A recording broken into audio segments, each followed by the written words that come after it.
Silver Fox says, I just moved my stack to Spare Wallet via cold card this morning. I feel like it was complicated and stressful, but got it done. Got my private keys onto Steel, but I'm always asking myself, where do I hide them? It's so stressful.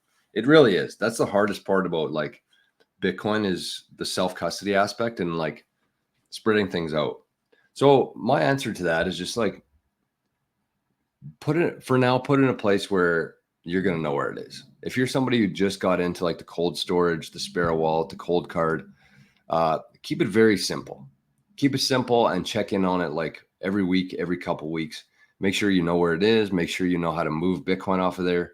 Just focus on that for a while.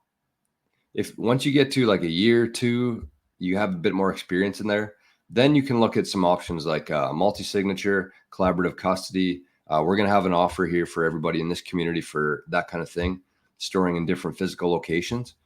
But for now, I would just say keep it very simple. Put it under your mattress or something, like, I don't know. Just keep it simple. Know where it is, know how to restore it, know how to move Bitcoin.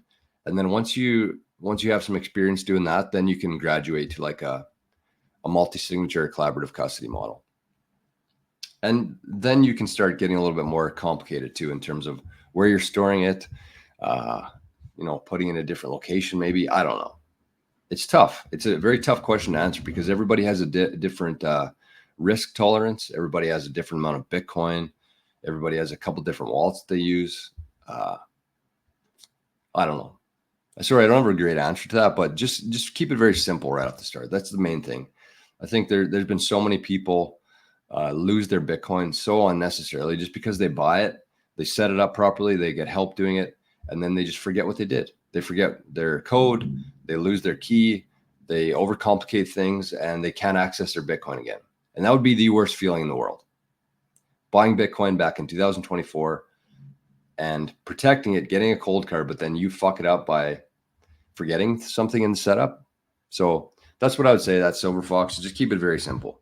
You're already on the good path of the Spare Wallet, the cold card. You're going to be able to manage your Bitcoin much more efficiently through that. But now just focus on, the process, on keeping it simple.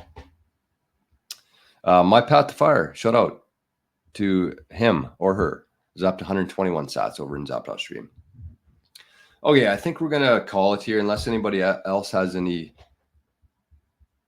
things to talk about or that they want to ask. I had a couple more questions here, but I don't know. I think we should just cut our losses here today. Be happy that we made it. This is actually a really good idea too. This is a great comment here from Muslim Bitcoiner.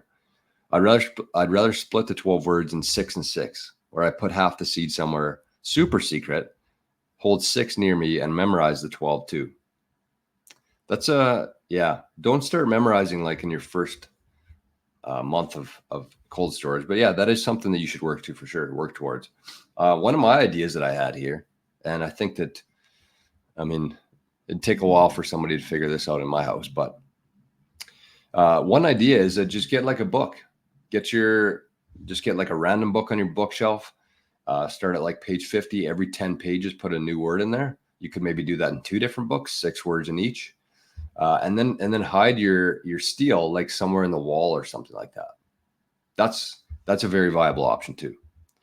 Is use the books, write down the different words in there, split it up. Know the process though. Make sure you know what pages it is, what book it is, where the book is. Make sure you have all that like down. But then take the Steel, put it in the roof, put it in the backyard, whatever.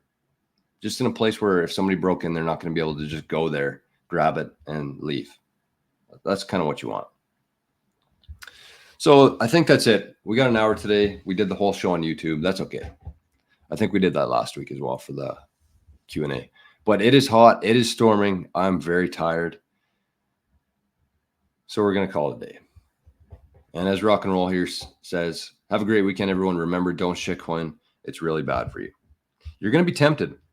You're going to be tempted over these next 12 months to buy the new coin, the new Bitcoin, the Caspa coin, the Shiba Inu coin that went up 100% in the last week. You're going to be tempted. There's going to be a lot of times in these next couple of years where you're going to be tempted to either buy some shit coins or trade your Bitcoin for it. And it is a horrible idea. Just ignore it. Anytime, keep an open mind with a lot of things, but in this time in history, do not keep an open mind to anything other than Bitcoin. It's not financial advice. That's just the best advice I can give. That's the advice that I'm rolling with.